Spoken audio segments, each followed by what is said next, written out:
साथियों नमस्कार, मैं आपका दोस्त गिरिराज मेवाड़ा। अष्टावक्र गीता का प्रकरण 18वां का 16वां सूत्र से शुरू कर रहे हैं हम आज। सूत्र 16, जिसने पर ब्रह्म को देखा है वह भला मैं ब्रह्म हूँ का चिंतन भी करे, लेकिन जो निश्चिंत होकर दूसरा कोई नहीं देखता वह क्या चिंतन करे। चिंतन दो के बिना नहीं होता, एक चिंतन करने वाला तथा दूसरा जिसका चिंतन किया जाता है, अर्थात उसमें जीव और ब्रह्म दोनों भिन्न भिन्न होने पर ही चिंतन संभव है। अज्ञानी ही अपने को उस पर ब्रह्म से भिन्न जीव मात्र समझता है, इसलिए वह उस ब्रह्म का चिंतन करता है। क्योंकि उसने ब्रह्म को देखा है तो देखने वाला उस ब्रह्म से भिन्न है, तभी वो देखता है। यह स्थिति ज्ञान पूर्ण ज्ञान से पूर्व की है, जिसमें मन को उस ब्रह्म का आभास होता है, इसमें द्वैत बना रहता है। इस स्थिति में वह मैं ब्रह्म हूँ का चिंतन भी करता है, किंतु उसमें मैं और ब्रह्म दोनों की उपस्थिति रहती है। पूर्ण ज्ञान की अवस्था में यह मैं जो अहंकार है मिट जाता है, तब केवल ब्रह्म ही शेष रह जाता है। अष्टावक्र कहते हैं कि पूर्ण ज्ञान की स्थिति में जीव और ब्रह्म का भेद ही मिट जाता है, दोनों एक हो जाते हैं। अहंकार के कारण ही मैं का ब्रह्म से भिन्न अस्तित्व ज्ञात हो रहा था, वह मिट जाता है। सर्वत्र एक ही ब्रह्म की अनुभूति होती है, फिर कौन किसका चिंतन करे। ज्ञान की यही चरम स्थिति अद्वैत की है, जिसका अनुभव कुछ ही उच्च कोटि के ज्ञानी को हुआ है। जिन्होंने अहंकार बचा लिया, उन्हें मैं से भिन्न ब्रह्म की अनुभूति हुई। सूत्र 17, जो आत्मा में विक्षेप देखता है वह भला चित्त का निरोध करे, लेकिन विक्षेप मुक्त उदार पुरुष साक्ष्य के अभाव में क्या करे। हर प्राणी के भीतर जो चेतना है वही उसकी आत्मा है।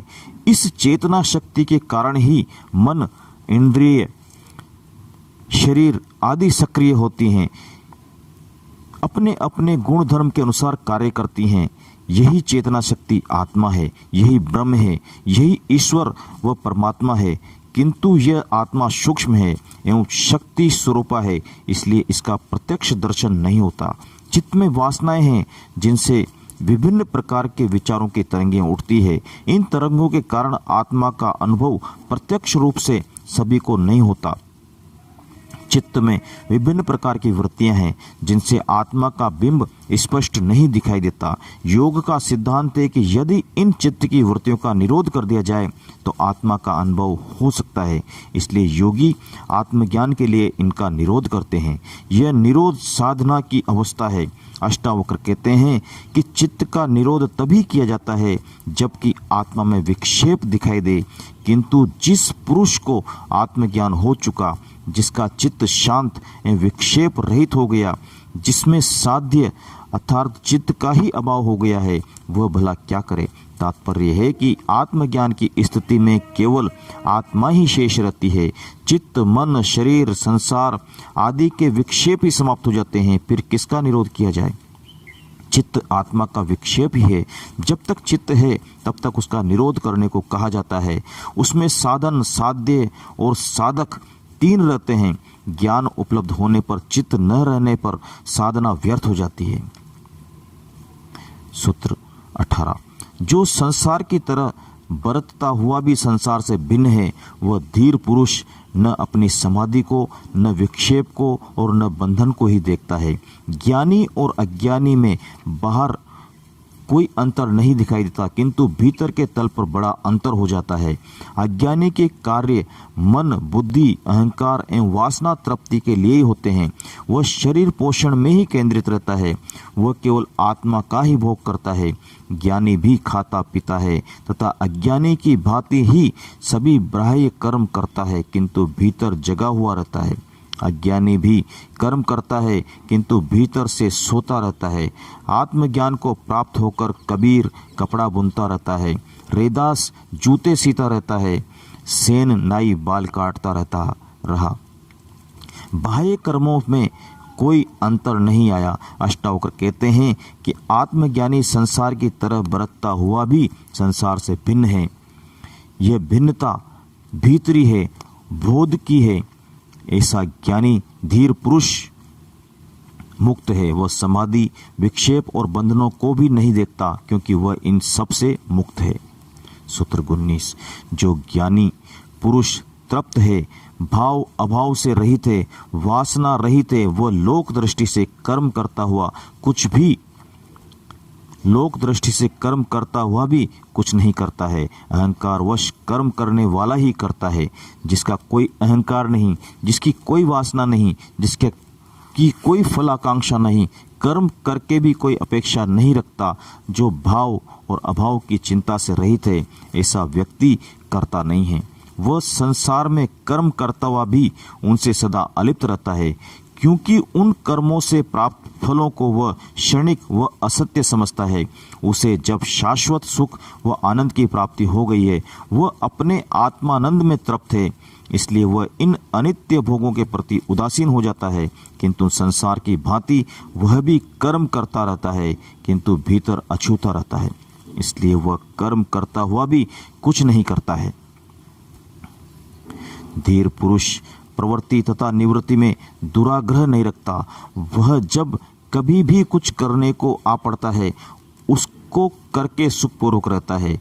ज्ञानी पुरुष कर्तव्यादि अभिमान से रहित हो जाता है, इसलिए उसका न प्रवृत्ति में आग्रह होता है कि यह मैं अवश्य करूँगा, न निवृत्ति में कि यह मैं नहीं करूँगा। शब्दें खा खा कर किसी को छोड़ता भी नहीं।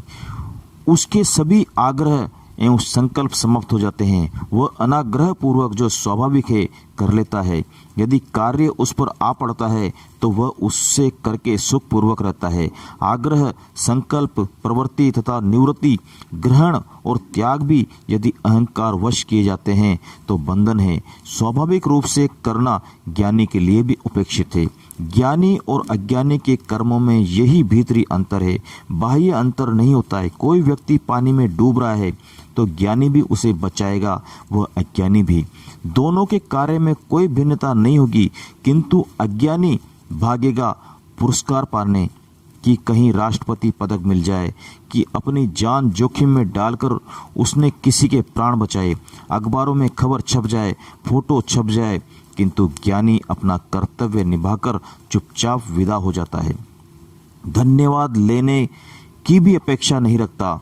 वह नहीं कहता कि मैंने तुम्हारे साथ इतना उपकार किया, तुमने धन्यवाद भी नहीं दिया, बड़े दुष्ट हो, मैं नहीं बचाता तो तुम मर जाते। यही भीतरी अंतर है दोनों में। एक और ऐसे मूड भी हैं जो चुपचाप देखते रहते हैं। वह कहते हैं कि कौन किसे बचाता है, वो अपने कर्मों का फल भोग रहा है, भोग लेने दो।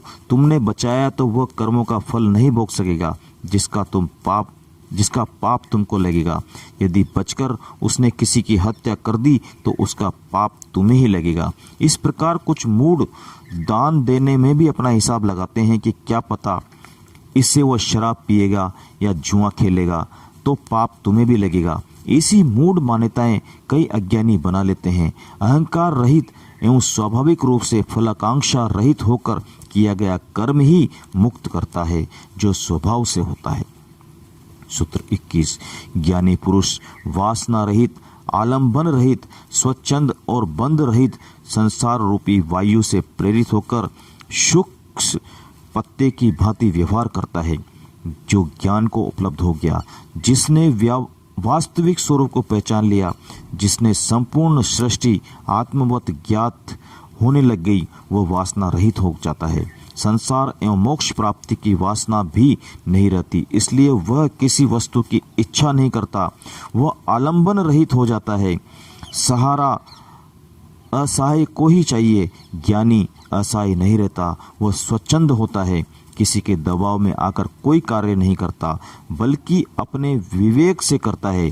अपेक्षा रहित व्यक्ति ही स्वच्छंद हो सकता है। जिससे अपेक्षा है वह उसी से बंध जाता है। घर गृहस्थी, धन, पद, प्रतिष्ठा से अपेक्षाएं हैं, जिससे व्यक्ति इनसे अपने आप बंधता है, ये बांधते नहीं। यदि सभी अपेक्षाएं छोड़ दी जाए तो वह स्वच्छंद हो सकता है। बंधन रहित हो सकता है। अष्टावक्र कहते हैं कि ऐसा ज्ञानी संसार रूपी वायु से प्रेरित होकर शुष्क पत्ते की भांति व्यवहार करता है। जैसे सूखे पत्ते की कोई इच्छा, वासना, मर्जी नहीं होती, जिधर हवा ले जाए उधर ही चला जाता है, उसी प्रकार ज्ञानी भी अपने आग्रह का त्याग करके प्रकृति रूपी वायु से प्रेरित होकर कार्य करता है। सूत्र 22। संसार मुक्त पुरुष को न तो कभी हर्ष होता है न विषाद। वह शांत मना सदा विदेह यानी मुक्त की भांति शोभता है। मनुष्य का संसार बाहर नहीं है, उसकी भीतरी वासनाएं, कामनाएं, इच्छाएं, अपेक्षाएं, आकांक्षाएं ही उसका संसार है।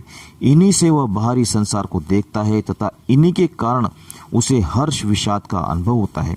यदि यह भीतर का संसार खो जाए तो वो शांत मना होकर विदेह की भांति शोभायमान होता है। ऐसा ज्ञानी ही संसार मुक्त कहलाता है। सूत्र 23।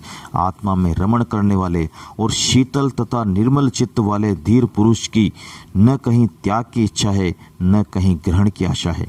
अज्ञानी धन, पद, स्त्री, पुत्रादि, यश, मान, सम्मान, पद, प्रतिष्ठा आदि में रमण करता है। इन्हीं में वह सुख आनंद की अनुभूति करता है, किंतु यह सुख दूसरों से मिलने वाला सुख है, जिसे दूसरे जब चाहे छीन सकते हैं, क्योंकि दूसरों का कोई भरोसा नहीं। यदि इस प्रकार व्यक्ति दूसरों में सुख पाना चाहता है, वैसे ही दूसरे उससे सुख पाना चाहते हैं, किंतु देना कोई नहीं चाहता, इसलिए संघर्ष शुरू होता है। छीना झपटी आरंभ होती है, जिससे दुख व क्लेश ही होता है।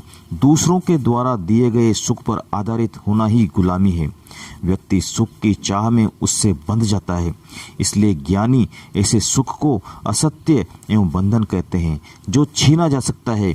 थोड़े से सुखों के कारण मनुष्य अपने को दूसरों के हाथों बेच दे, इससे अधिक मानवता का क्या अपमान हो सकता है। इसलिए ज्ञानी पुरुष इच्छा मात्र का ही त्याग कर देता है, न त्याग की इच्छा करता है न ग्रहण की। वह केवल अपनी आत्मा में रमण करता हुआ निर्मल चित्त वाला होकर शाश्वत सुख का उपभोग करता है। सूत्र 24। स्वाभाविक रूप से जो शून्य चित्त है और सहज रूप से जो कर्म करता है, उस धीर पुरुष को सामान्य जन की तरह न मान है न अपमान है। मान और अपमान की भावना अहंकार के कारण होती है। जिसका अहंकार जितना अधिक होगा, मान अपमान की भावना उसमें उतनी ही तीव्र होगी। छोटे व्यक्तियों में अहंकार तीव्र होता है, इसलिए उनके सामने हर समय मान अपमान का प्रश्न बना रहता है, किंतु जो स्वयं चित्त वाला होता है, इसलिए वह सभी कर्म सहज स्वभाव से करता है। उसके कोई भी कार्य मान अपमान की दृष्टि से नहीं होते, क्योंकि वह न प्रशंसा व पुरस्कार का आकांक्षी होता है न अपमान से प्रभावित होता है। उसके कर्म बच्चों की भांति निर्दोष होते हैं। सूत्र 25। यह कर्म शरीर से किया गया है, मुझ शुद्ध स्वरूप द्वारा नहीं। ऐसी चिंतना का जो अनुगमन करता है, वह कर्म करता हुआ भी नहीं करता है। आत्मज्ञानी भी सभी प्रकार के कर्म करता है जो अज्ञानी करता है, किंतु अज्ञानी अहंकारी होने के कारण सभी अच्छे बुरे कर्मों का भार अपने ऊपर ले लेता है कि यह मैंने किया है। वह स्वयं को कर्ता मानता है, जिससे कर्म के फल का भोक्ता भी बन जाता है। वह फलाकांक्षा के बिना कोई कर्म करना जानता ही नहीं, किंतु ज्ञानी अपने को शरीर एवं मन से पार आत्मा जान लेता है। आत्मा न करता है न भोगता है। समस्त कर्म शरीर व मन से किए जाते हैं, किंतु वह आत्म स्वरूप होने से सभी कर्मों का साक्षी मात्र रह जाता है कि ये कर्म शरीर द्वारा किए गए हैं, मुझ आत्मा द्वारा नहीं। ऐसा व्यक्ति कर्म करता हुआ भी उनसे अलिप्त रहता है, उनका फल उसे नहीं भोगना पड़ता। यदि अज्ञानी बुरे कर्म करके यह कहे कि ये शरीर ने किए हैं, मुझ आत्मा ने नहीं किए, तो भी वह फल का भोक्ता होगा ही, क्योंकि उसमें वासना अहंकार विद्यमान है। इसके विपरीत ज्ञानी से अहंकार एवं वासना के कारण कोई कर्म नहीं होता है, इसलिए वह फल का भोक्ता नहीं होता है। उसके सारे कर्म स्वभाव से ही होते हैं। सूत्र 26। जीवन मुक्त वह सामान्य जन की तरह कर्म करता है। जो कहता कुछ और है वो करता कुछ और है, तो वह मूढ़ नहीं होता है और वह सुखी श्रीमान संसार में रहकर भी शोभायमान होता है। व्याख्या। ज्ञानी की पहचान ज्ञान से होती है, कर्म से नहीं। मुक्ति भी ज्ञान से ही होती है। कर्म करके कोई मुक्त नहीं हो सकता। सभी कर्मों का आधार शरीर, मन एवं अहंकार है, जिनके रहते समस्त कर्म बंधन ही है। किंतु ज्ञानी आत्मा में जीता है, जिससे उसके समस्त कर्म नाटकवत तथा स्वभाव से होते हैं। वह उनमें लिप्त नहीं होता। इसलिए ज्ञानी की पहचान उसके कर्मों से होती है कि वह क्या चाहता है। उसके वचन ही सत्य होते हैं, किंतु उसके कर्म उनसे भिन्न भी हो सकते हैं। ज्ञानी सामान्य जन की ही भांति खाता पीता है, व्यवहार करता है, किंतु वह असामान्य है। इसके विपरीत अज्ञानी असामान्य कार्य करता है, हुआ भी सामान्य ही है। गिद्ध बहुत ऊंचा उड़ता है, किंतु उसकी निगाह मुर्दे पर ही होती है। बगुला भी एक टांग पर खड़ा होकर बड़ी तपस्या करता है, किंतु निगाह उसकी मछली पर ही होती है। इसी प्रकार अज्ञानी के कर्म उच्च होते हुए भी दृष्टि शुद्ध वासनाओं पर ही रहती है। इसलिए अष्टावक्र कहते हैं कि ज्ञानी और अज्ञानी के कहने और करने में अंतर होता है। ज्ञानी विवेक में जीता है, सत्य में जीता है, सृष्टि के एकात्म भाव में जीता है, एवं सामान्य जन अहंकार एवं वासना में, शूद्र स्वार्थों में जीता है। यही भीतरी अंतर होता है। अज्ञानी के कर्म मूढ़ता पूर्ण होते हैं, ज्ञानी मूढ़ नहीं होता है। इसलिए वह संसार में रहकर भी सुखपूर्वक जीता है, शोभायमान होता है। अज्ञानी भी संसार में रहता है, किंतु दुखी रहता है। ज्ञानी की पहचान ज्ञान से होती है, कर्म से नहीं। अज्ञानी को कर्म से पहचाना जाता है, क्योंकि वह कर्म में जीता है, ज्ञान में नहीं। ज्ञानी ज्ञान में जीता है, कर्म में नहीं। सूत्र 27। जो धीर पुरुष अनेक प्रकार के विचारों से थक कर शांति को उपलब्ध होता है, वह न कल्पना करता है, न जानता है, न सुनता है, न देखता है। व्याख्या। अज्ञानी संसार के भोगों को भोगता है। जब वह शरीर और इंद्रियों के भोगों से तृप्त हो जाता है, जब उसे उसमें सार नहीं दिखाई देता, जब उसे उसमें रस नहीं आता, तब संसार का जन्म होता है,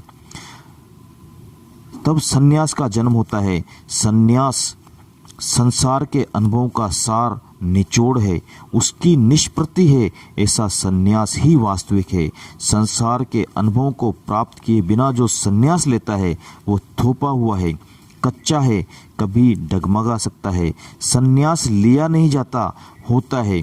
यह कार्य नहीं है, अनुभूति है। उत्कृष्ट जीवन की ओर बढ़ा हुआ एक कदम है। ऐसा सन्यासी ही आत्मज्ञान का अधिकारी है, एवं वही शांति को प्राप्त होता है। इसी प्रकार बुद्धिजीवी अनेक प्रकार के विचारों में उलझा रहता है। वह संसार, कर्म, भोग, आध्यात्म, ईश्वर, परमात्मा, आत्मा आदि अनेक विषयों का अध्ययन, चिंतन एवं मनन करता है। अनेक शास्त्र पढ़ता है, सत्संग करता है, ज्ञान गोष्ठियां करता है, सिद्ध महात्माओं के पास जाकर विचार विमर्श करता है, किंतु इनसे उसे शांति नहीं मिलती। वह इन विचारों में अधिक से अधिक उलझता जाता है। उनसे उसे सत्य प्राप्त नहीं होता, क्योंकि सत्य एक ही है और असत्य अनेक हैं। हर व्यक्ति के अपने अपने असत्य हैं। असत्य सब निजी हैं, व्यक्तिगत हैं। सत्य सबका एक ही है। यह किसी की बपोती नहीं है, न इसका कोई दावेदार है। इसलिए सत्य के संप्रदाय नहीं बनते हैं। सभी संप्रदाय असत्य के ही हैं। संप्रदायों का आधार ही असत्य, दावेदारी, अहंकार, संकीर्णता, स्वार्थ है। यह संप्रदाय हैं, वहाँ सत्य नहीं है। जहाँ संप्रदाय है वहाँ सत्य नहीं है। संप्रदायों में सत्य नहीं होता, जहाँ सत्य है वहाँ संप्रदाय नहीं होते। इसलिए अष्टावक्र का संप्रदाय नहीं बना। सत्य 24 कैरेट का स्वर्ण है, तो संप्रदायों में यह 18 कैरेट ही रह जाता है। आजकल के संप्रदाय तो 14 कैरेट वाले हैं। इतनी मिलावट हो गई है सत्य में। हिंदू, मुस्लिम, सिख, ईसाई, स्त्री, पुरुष, वेद, कुरान, धम्मपद, गीता का भेद होता ही नहीं। भेद मात्र असत्य है, अभेद ही सत्य है। सभी विचारक चिंतक इस संपूर्ण रहस्य को विचारों से समझना चाहते हैं, किंतु इनसे उसे ज्ञान उपलब्ध नहीं होता एवं आत्मज्ञान के बिना शांति नहीं मिलती। इसलिए अष्टावक्र कहते हैं कि जो इन विचारों से थककर जो शांति को उपलब्ध होता है वही विचारों से मुक्त हो सकता है एवं उसी को आत्मज्ञान का फल मिलता है। यह मूढ़ को भी उपलब्ध नहीं होता, जिसने कभी कोई विचार किया ही नहीं, जिसने संसार को भोगा है तथा जो चिंतन की पराकाष्ठा पर पहुंचा है उसी को आत्मज्ञान का फल मिलता है। जिसने संसार को ही नहीं जाना वह परमात्मा को क्या जान सकेगा। जो संसार को दुख समझकर सदा रोता रहता है वह परमात्मा को पाकर कैसे आनंदित हो सकेगा। उसकी आदत तो रोने की ही है, इसलिए वहां भी रोएगा ही। ज्ञानी पुरुष पूर्ण शांति का अनुभव करते हैं। वे एक आत्मा में स्थित हो जाने से अन्य की न कल्पना करते हैं, न जानते हैं, न सुनते हैं, न देखते हैं। सर्वत्र उसी आत्मा को ही जानते हैं। सूत्र 28 महापुरुष। सूत्र 28 महाशय, पुरुष विक्षेप रहित और समाधि रहित होने के कारण न मुमुक्षु है न गैर मुमुक्षु होता है। वह निश्चय पूर्वक संसार को कल्पित देखता ब्रह्मवत रहता है। चित्त की वृत्तियों से ही विक्षेप उत्पन्न होते हैं। ये ही विक्षेप अशांति का कारण होते हैं। चित्त की इन वृत्तियों को शांत करने के लिए समाधि का अनुष्ठान किया जाता है। ज्ञान प्राप्ति का मुमुक्षु ही चित्त की वृत्तियों के निरोध हेतु समाधि का सहारा लेता है, किंतु ज्ञानी की समस्त चित्त वृत्तियां शांत हो जाने से वह विक्षेप रहित है। उसे समाधि की आवश्यकता ही नहीं है। ऐसा ज्ञानी मुमुक्षु भी नहीं है, न गैर मुमुक्षु ही है, क्योंकि उसने वह सब पा लिया है जिसे पाने के लिए साधन किए जाते हैं। वह संसार को कल्पित देखता हुआ सदा ब्रह्मवत रहता है। सूत्र 29 जिसके अंतकरण में अहंकार है वह कर्म नहीं करते हुए भी कर्म करता है, और अहंकार रहित धीर पुरुष कर्म करते हुए भी नहीं करता है। अहंकार ही मूल पाप है। इसी से मनुष्य अपने को परमात्मा से भिन्न मानता है। इसी से उसमें कर्तापन का भाव होता है। इसी कर्तापन के कारण वह कर्म फलों का भोक्ता होता है। यदि अहंकार मिट जाए तो वह कर्तापन से मुक्त हो जाता है। फिर वह सभी कर्मों को ईश्वरीय समझकर करेगा, अपने को निमित्त मात्र समझेगा। आत्मज्ञानी ही ऐसा समझता है कि ये कर्म शरीर द्वारा किए जा रहे हैं, मैं आत्मा हूँ, शरीर नहीं, इसलिए यह कर्म मुझसे नहीं हो रहे हैं। ऐसा ज्ञानी अहंकार रहित होने से कर्म करता हुआ भी नहीं करता, वह उनके कर्मों का भोक्ता भी नहीं होता। इसके विपरीत अज्ञानी कर्म नहीं करता हुआ भी कर्म करता है, क्योंकि शरीर से किए जाने वाले कर्मों को रोककर भी उसके विचार तो चलते ही रहते हैं, योजना मन में बनती ही रहती है। सद असद वृत्तियां तो विद्यमान है ही, तथा अहंकार मौजूद है, जिससे उसके ये विचार व भावनाएं ही बंधन बन जाती है। कर्म नहीं करने से उनका रेचन भी नहीं होता है, इसलिए वह 24 घंटे कर्म नहीं करता हुआ भी कर्म करता है। मुक्ति के लिए कर्म छोड़ना नहीं है, बल्कि अहंकार छोड़ना है, कर्तापन छोड़ना है। सूत्र 30 मुक्त पुरुष का उद्वेग रहित, संतोष रहित, कर्तव्य रहित, स्पंद रहित, आशा रहित, संदेह रहित चित्त ही शोभायमान है।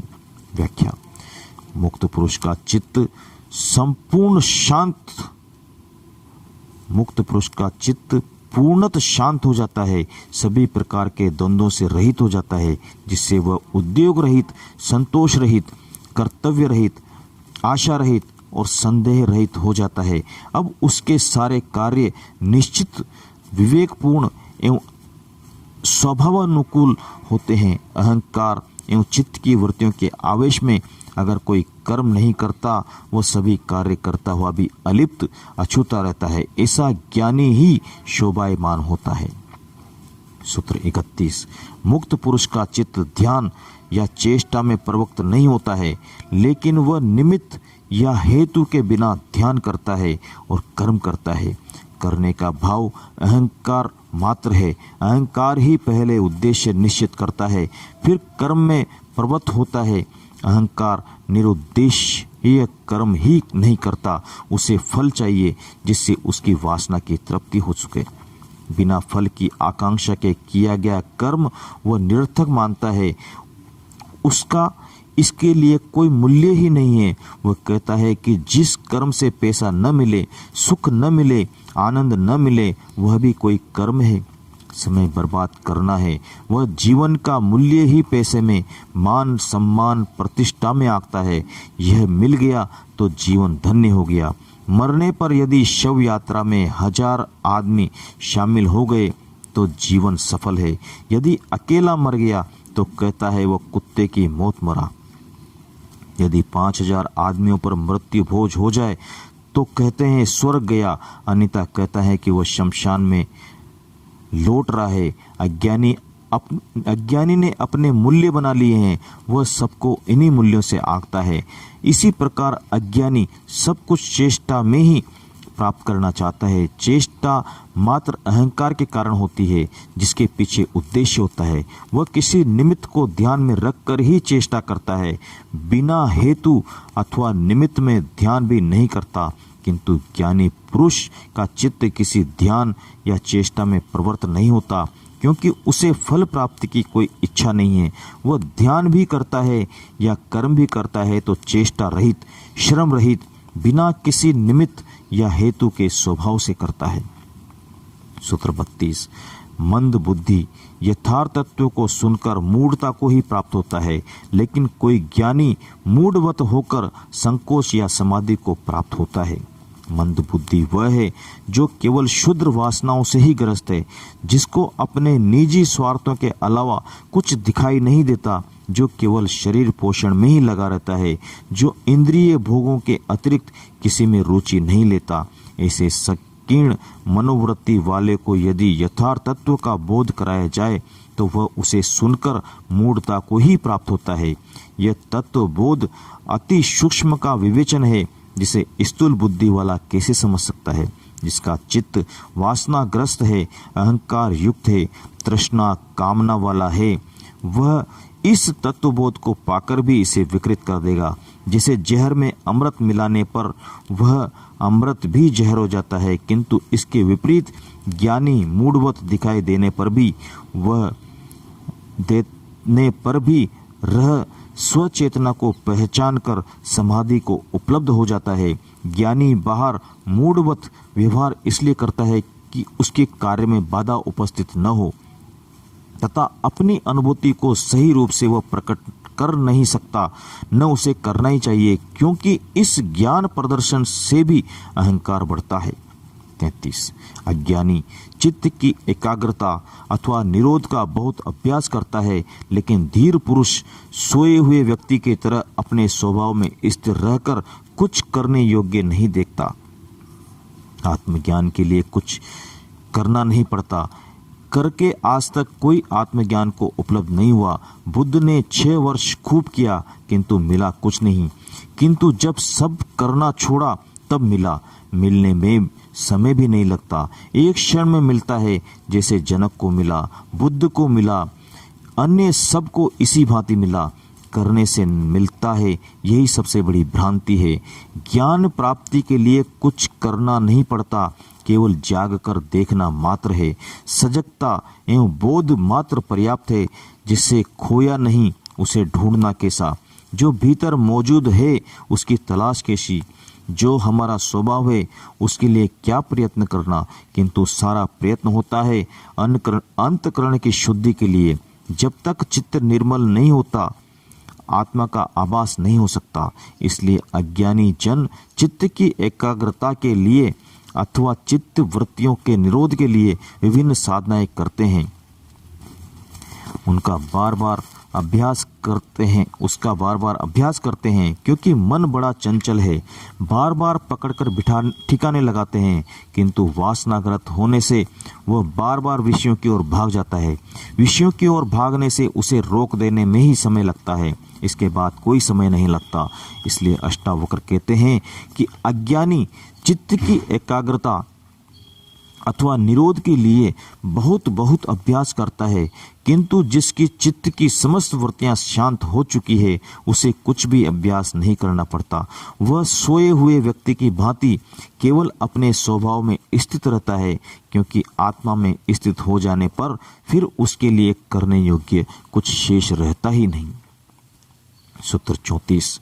अज्ञानी पुरुष प्रयत्न अथवा अप्रयत्न से निवृत्ति को प्राप्त नहीं होता है, जबकि ज्ञानी पुरुष केवल तत्व को निश्चय पूर्वक जानकर ही निवृत्त हो जाता है। इस सूत्र में अष्टावक्र आत्मज्ञान प्राप्ति का महत्वपूर्ण तथ्य प्रकट करते हैं कि चित्त की अनेक वृत्तियां हैं, एक एक को छोड़ने के प्रयत्न में कोई सफलता नहीं मिलती। फिर ये सभी वृत्तियां पत्तों की भांति है, मूल है अहंकार एवं वासना, जिनके रहते वृत्तियों को काट देने से वे नए नए रूपों में प्रकट होती रहेंगी। मूल को सींचते रहो एवं पत्तों को काटते रहो, इससे कभी उपलब्धि नहीं हो सकती।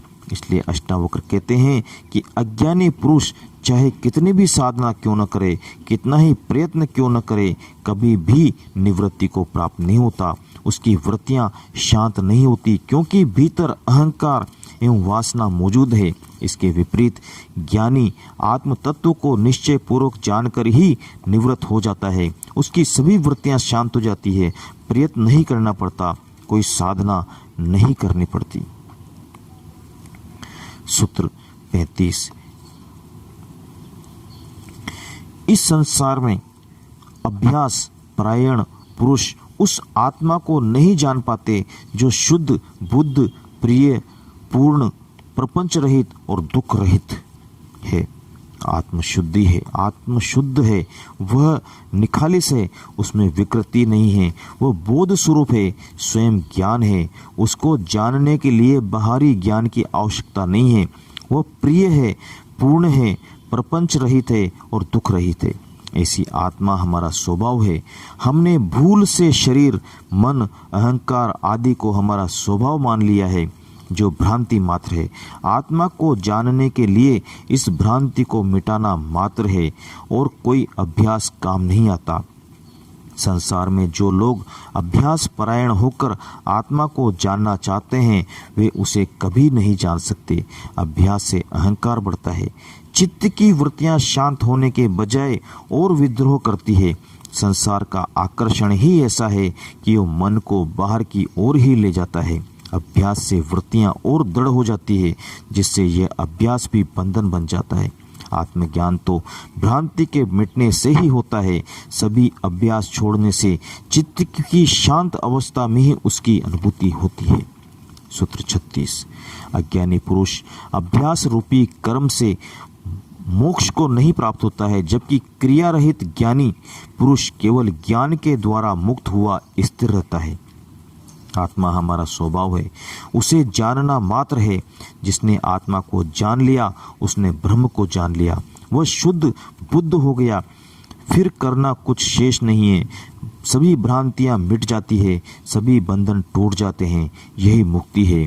किंतु अज्ञानी पुरुष अभ्यास द्वारा इन बंधनों को काटना चाहता है, क्योंकि बंधन वास्तविक नहीं है, भ्रम मात्र है, अज्ञान के कारण है, इसलिए अभ्यास अनावश्यक है। ये ज्ञान प्राप्ति से अपने आप टूट जाएंगे। भ्रांति मात्र थी जो मिट जाएगी। मोक्ष है स्व के सागर में डुबकी लगाना। तैरने के लिए अभ्यास करना पड़ता है, डूबने के लिए अभ्यास की आवश्यकता नहीं। केवल छलांग मात्र लगाने का साहस चाहिए, आगे सब अपने आप हो जाएगा। आत्मज्ञान एवं मोक्ष के लिए अपने को समर्पण भाव से छोड़ देना मात्र है, निराधार हो जाना मात्र है। अभ्यास मात्र छोड़कर निश्चेष्ट भाव से अपने आप को समर्पित कर देना है। आगे अस्तित्व अपने आप संभाल लेगा। यही आत्मज्ञान है, यही मुक्ति है। क्रिया से बाहरी ज्ञान मिलता है, आत्मज्ञान का मार्ग अक्रिया है। अज्ञानी जैसे ब्रह्म होने की इच्छा करता है वैसे ही ब्रह्म नहीं हो पाता है, और धीर पुरुष नहीं चाहता हुआ भी निश्चित ही पर ब्रह्म स्वरूप को भजने वाला होता है।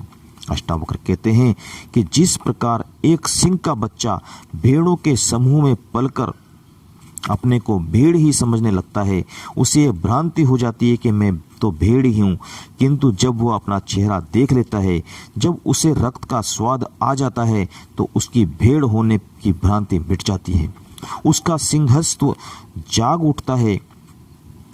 इसके लिए उसे कोई प्रयत्न नहीं करना पड़ता, कोई अभ्यास साधना नहीं करनी पड़ती, केवल अपने स्वरूप का ज्ञान प्राप्त होने से ही उसकी भेड़ होने की भ्रांति मिट जाती है।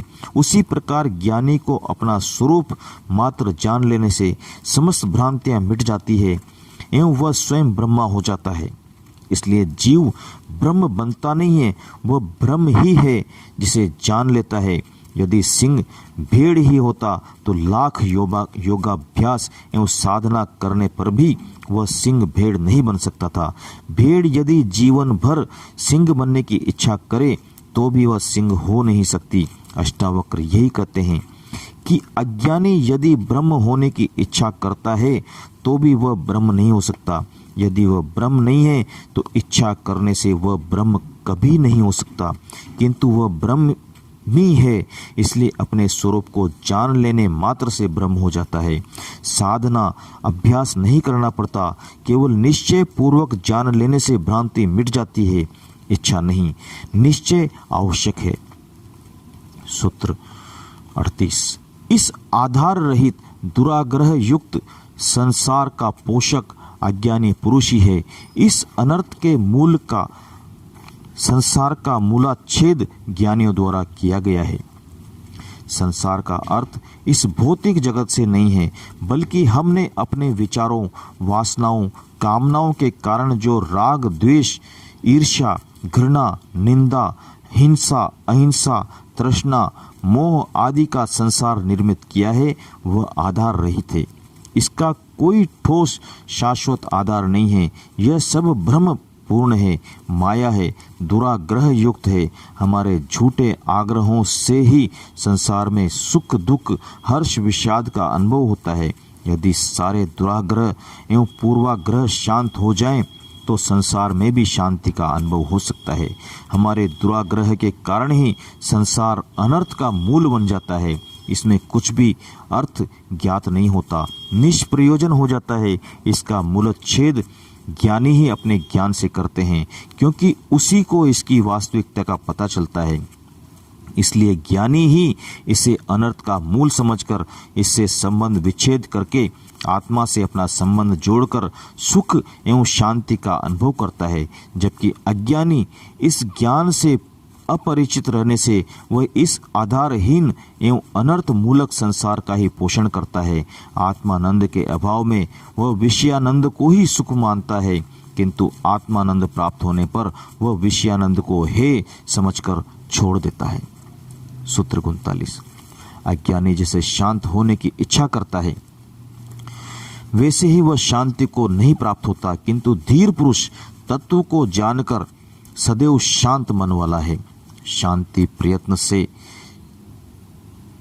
प्राप्त नहीं होती है। अज्ञानी शांत होने के लिए भी प्रयत्न करता है।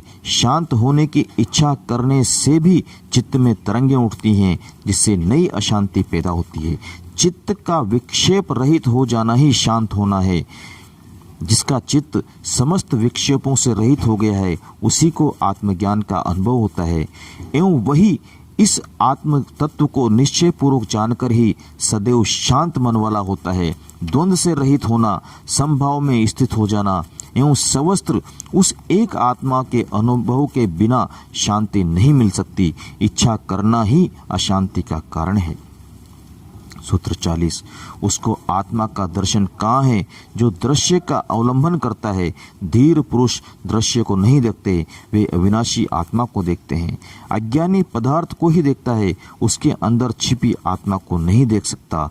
इंद्रियां केवल स्थूल को ही देख पाती है, सूक्ष्म उसकी पकड़ में नहीं आता। इसी प्रकार सामान्य जन भी पदार्थों को ही देख पाते हैं, किंतु वैज्ञानिक उसके भीतर की ऊर्जा को भी देख लेते हैं। अज्ञानी कहते हैं पदार्थ है वह सत्य है, किंतु वैज्ञानिक कहता है पदार्थ ब्रह्म मात्र है, सब ऊर्जा ही है, ऊर्जा का रूप ही पदार्थ दिखाई देता है। इसी प्रकार दृश्य पदार्थों के अवलंबन से आत्मा का दर्शन नहीं हो सकता, क्योंकि आत्मा स्वयं दृष्टा है, स्वयं देखने वाला है। आंख माध्यम मात्र है, उपकरण मात्र है, वह किसी को नहीं देखती।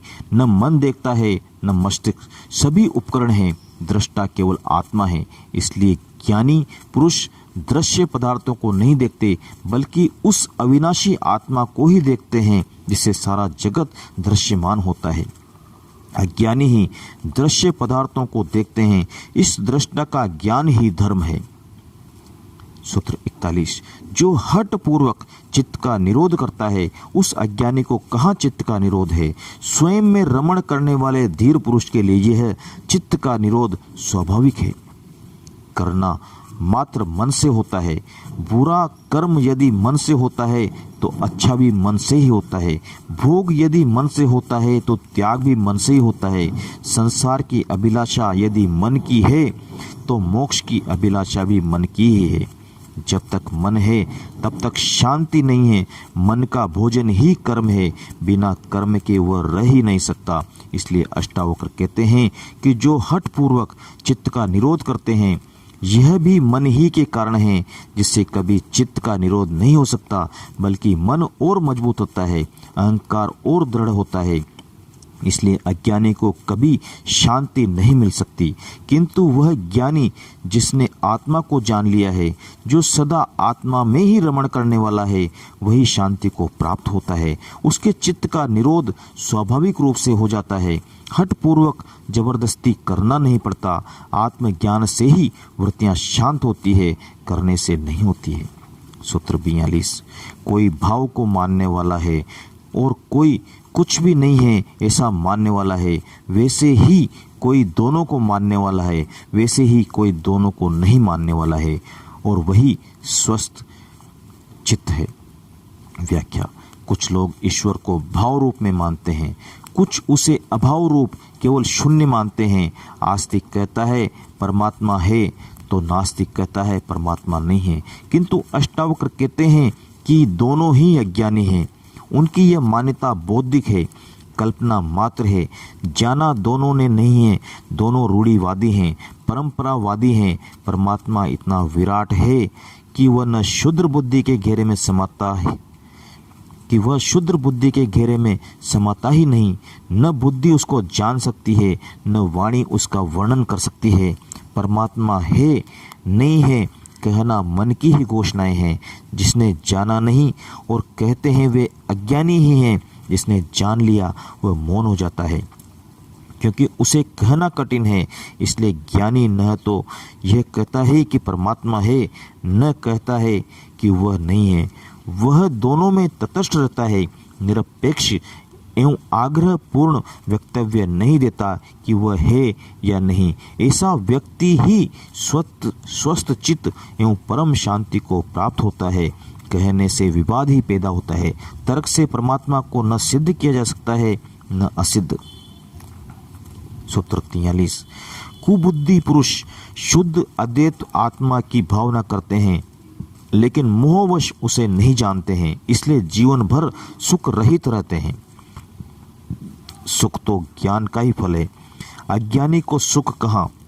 अज्ञानी चाहे कितनी ही भावना कर ले कि आत्मा है, परमात्मा है, संसार मिथ्या है, माया है, ब्रह्म ही सत्य है, मैं ब्रह्म ही हूँ, जीव जगत एवं ब्रह्म एक ही है आदि, तो भी वह सुख को प्राप्त नहीं हो सकता, क्योंकि भावना मात्र करने से सुख नहीं मिलता। सुख मिलता है जानने से, किंतु कुबुद्धि पुरुष में संसार के प्रति मोह तो बना रहता है, जिसे वह कभी जान नहीं सकता एवं पाखंडवश शुद्ध अद्वैत आत्मा की भावना करता है। दुनिया में ऐसे भी लोग हैं जो हैं तो चोर, बेईमान, झूठे, क्रोधी, कामी, लोभी, अज्ञानी, हठी, दुराग्रही, किंतु वे व्रत लेते हैं कि चोरी नहीं करेंगे, बेईमानी नहीं करेंगे, झूठ नहीं बोलेंगे। वे ब्रह्मचर्य की बातें करते हैं, लाखों की चोरी करके 1000 का मंदिर में दान देकर दानवीर बनते हैं, भगवान की पूजा भी किराए से करवाते हैं, पूरे चारवाक और अद्वैत की बात करते हैं। व्रत ले लेकर अपनी चोरी एवं बेईमानी को छिपाने का मार्ग ढूंढते हैं ताकि इनकी आड़ में ये बेईमानी छिप जाए, किंतु स्वयं का रूपांतरण ही धर्म है। इसी से होगा ज्ञान तथा इसी से अद्वैत की अनुभूति होगी। भावना करने से नहीं होगी, प्रत्यक्ष बोध करना होगा तभी सुख मिलेगा। सूत्र 44। मुमुक्षु पुरुष की बुद्धि आलंबन के बिना नहीं रहती। वह पुरुष की बुद्धि सदा निष्काम और निरालंब रहती है। मन सहारा चाहता है, बिना सहारे के वह जिंदा नहीं रह सकता। यदि उसे परमात्मा का सहारा मिल जाए तो वह तृप्त हो जाता है, किंतु वह न मिलने से ही तृप्ति के लिए विषयों की ओर भागता है।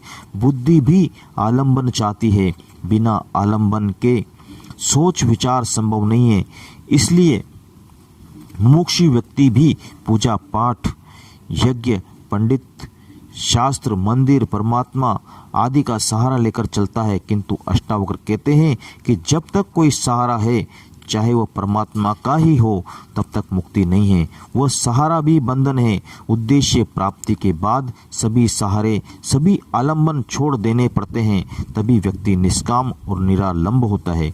बुद्धि और मन की ऐसी अवस्था ही मुक्ति है। वह सदा एक आत्मा में स्थिर हो जाता है। सूत्र 45।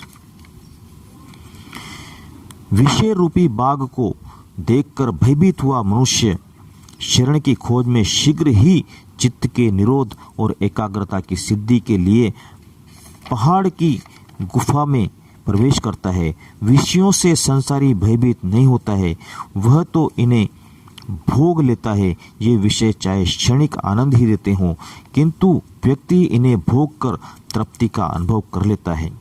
शाश्वत का उसे कुछ पता ही नहीं कि ऐसा आनंद भी है जो चिर स्थायी है, इसलिए वह क्षणिक से ही संतुष्ट हो जाता है। सुख दुख हर्ष विषाद जो भी हो उसे भाग्यवश समझकर भोग लेता है, किंतु जिसमें आत्मज्ञान की वासना तीव्र हो जाती है वह इन विषयों से भयभीत होता है। वह इन विषयों के सम्मुख उपस्थित बाघ के समान समझकर इनसे बचने के लिए एकांत कहीं पहाड़ की गुफा में प्रवेश करता है, यानी वह संसार से भी भाग खड़ा होता है। ऐसा अज्ञानी यह समझता है कि संसार से भाग जाने से तथा एकांत में रहने से चित्त का निरोध हो जाएगा, उसको एकाग्रता की सिद्धि मिल जाएगी, जिससे उसे आत्मज्ञान हो जाएगा, किंतु यह उसका भ्रम मात्र है। विषयों के प्रति आकर्षण का कारण भीतर चित्त में छिपी वासना है, जिससे व्यक्ति विषयों के पीछे दौड़ता है। संसार इसका कारण नहीं है, इसलिए इसे छोड़ने पर वासना छूट जाए ये आवश्यक नहीं है। यह निरोध नहीं है। इंद्रियों को भोग से रोक देना निरोध नहीं है। जब भीतर की वासना शांत होगी तभी निरोध होगा। इसलिए भयभीत होकर भाग जाने की अपेक्षा उन्हें जाग कर देखने से, साक्षी भाव से देखने से तथा बोध पूर्वक देखने से इनका निरोध होगा, अन्यथा कोई उपाय नहीं है। धन्यवाद। आज इतना ही। कल से हम 18वां प्रकरण तो चल ही रहा है, सूत्र 46 से शुरू करेंगे। तब तक के लिए धन्यवाद। आपका दोस्त गिरिराज मेवाड़ा। जय श्री कृष्ण, जय श्री राम।